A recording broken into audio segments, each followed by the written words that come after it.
আসসালামু আলাইকুম। আমাদের একটি তথ্য সবাইকে শেয়ার করে দিতে হবে এবং আমাদের সাংবাদিক বন্ধুগণ যারা আছেন এবং রাষ্ট্রীয় দায়িত্বে যারা আছেন তাদেরকে একটি কথা গভীরভাবে উপলব্ধি করতে হবে যে আপনারা প্রত্যেকটি ক্ষেত্রে যে দায়িত্ব আছে সেই দায়িত্ব সুচারুরূপে সম্পাদন করবেন।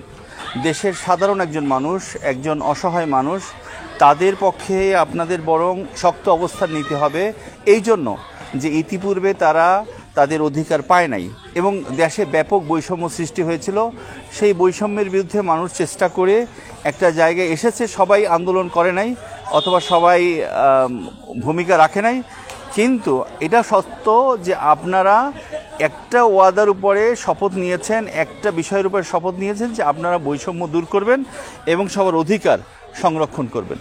অধিকারের ভিতরে আমাদের দেশের যেহেতু বেশিরভাগ মানুষ ধর্মভিত্তিক, ধর্ম মেনে চলে এবং বেশিরভাগ মুসলমান এবং ইসলামপ্রিয় মানুষ, এই মুসলমান এবং ইসলামপ্রিয় মানুষের ভিতরে যাদের অধিকার সুন্দরভাবে আদায় করতে চায়, এ ব্যাপারে আপনাদের সর্বোচ্চ সহযোগিতা করতে হবে। যদি না করেন তাহলে আপনাদের এই যে কার্যক্রম এটা ব্যাপক পরিমাণে প্রশ্নের সম্মুখীন হবে এবং আপনারা একসময় মুখ থুবড়ে পড়ে যাবেন। ইতিমধ্যে দেখা গিয়েছে যে যারা আপনাদেরকে একটু বেশি চাপ দেয় অথবা যারা একটু শক্তি প্রদর্শন করে, আপনারা সেখানে নতজানু হয়ে যান। আবার যারা ভদ্রতা দেখায়, ভদ্রতার কারণে তারা আপনাদেরকে বারবার বোঝানোর চেষ্টা করে, সেখানে আপনারা রিল্যাক্টেন্স দেখান। এটা আপনাদের নৈতিকতার ক্ষেত্রে বড় ধরনের অবক্ষয় এবং প্রশ্ন। এই নৈতিকতাহীনতা যদি আপনাদের চলতে থাকে তাহলে আপনাদের অবশ্যই আপনাদের দায়িত্ব থেকে সরে যেতে বাধ্য করবে মানুষ, সরে যেতে হবে।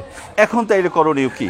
করণীয় হলে আপনাদের বিচার বিবেচনা বুদ্ধিমত্তা কাজে খাটিয়ে আপনারা প্রশাসনকে কাজে লাগিয়ে যাদের ন্যায় এবং বৈধ অধিকার আছে, যাদেরকে সাতপন্থী বলা হয়, তারা তো অবশ্যই সাদ সাহেবের কথা শুনবে, মাওলানা সাদ সাহেবের কথা মতোই চলবে এবং আপনারা সেখানে যাচাই করে দেখতে পারেন যে উনি কোনো উগ্রতার কথা বলে কিনা, উনি কোনো অনিয়মের কথা বলে কিনা, উনি কোনো সংঘাতের কথা বলে কিনা, সেটা আপনি যাচাই করে। উনি যদি মানুষের সাথে সহনশীল আচরণ করেন, উনি যদি মানুষের সাথে নিজের অবস্থানকে পরিষ্কার করেন এবং উনি যদি মানুষের সাথে বিনয় প্রকাশ করেন, যে একটি কুচক্রী মহল বলেন অথবা স্বার্থান্বেষী মহল বলেন, যারা এটা করতে চাচ্ছে যে তারা একজনের ধর্মীয় অধিকারকে চেপে ধরবে এবং ধর্মীয় অধিকারকে নষ্ট করবে, সেক্ষেত্রে আপনারা যদি তাদেরকে সহযোগিতা করেন তাইলে আপনি জালেমের। সুতরাং আপনাদেরকে অবশ্যই মজলুমের পক্ষে অবস্থান নিতে হবে এবং এক এক করে সাহসিকতার সাথে সমস্ত অধিকার বঞ্চিত লোকদের অধিকার আদায়ের জন্য আপ্রাণ চেষ্টা করতে হবে। যদি আপনারা অধিকার বঞ্চিত লোকদের জন্য আপ্রাণ চেষ্টা করবেন, সকল অধিকার বঞ্চিত লোকগণ যারা অধিকার থেকে বঞ্চিত হয়েছিল তারা আপনাদের জন্য দোয়া করবে, তারা আপনাদের সাথে থাকবে এবং একটি অধিকারপূর্ণ সমাজ প্রতিষ্ঠিত হবে। এক্ষেত্রে আপনারা কারোই পেশি শক্তি, কারোই দলের শক্তি, সংখ্যার শক্তি, অন্য কোনো থ্রেট দেওয়ার শক্তি, এগুলিকে বিবেচনা করতে পারবেন না। এটা কোনো বিচক্ষণতা না। আপনি ন্যায় অন্যায়ের বিচার করেন, আপনি একজনকে অধিকার দিচ্ছেন আর একজনকে দিচ্ছেন না। পারলে আপনি সাদ সাহেবের ব্যাপারে একটা লিগ্যাল এলিগেশন দেখান যে উনি কোনো অন্যায় করেছে, কোনো ফৌজদারি মামলায় অপরাধী হয়েছে, কোথাও হয়েছে দেখান। পারবেন না। উনি কোনো কথাই ভুল করলে সেটা যদি উনি সরি বলে উইথড্র করে তাহলে সেখানে আর কোনো অবকাশ নেই তাকে ধরার জন্য। সুতরাং ওনাকে আসতে না দেওয়া, ওনাকে কথা বলতে না দেওয়া অথবা ওনার অনুসারীদেরকে ধর্মীয় অধিকার আদায় করতে না দেয়া, এটা বড় ধরনের একটা জুলুম নির্যাতন। এটা থেকে অবশ্যই আপনাদেরকে নিজেকে প্রত্যাহার করতে হবে এবং ওনাদের অধিকারটা নিশ্চিত করতে হবে।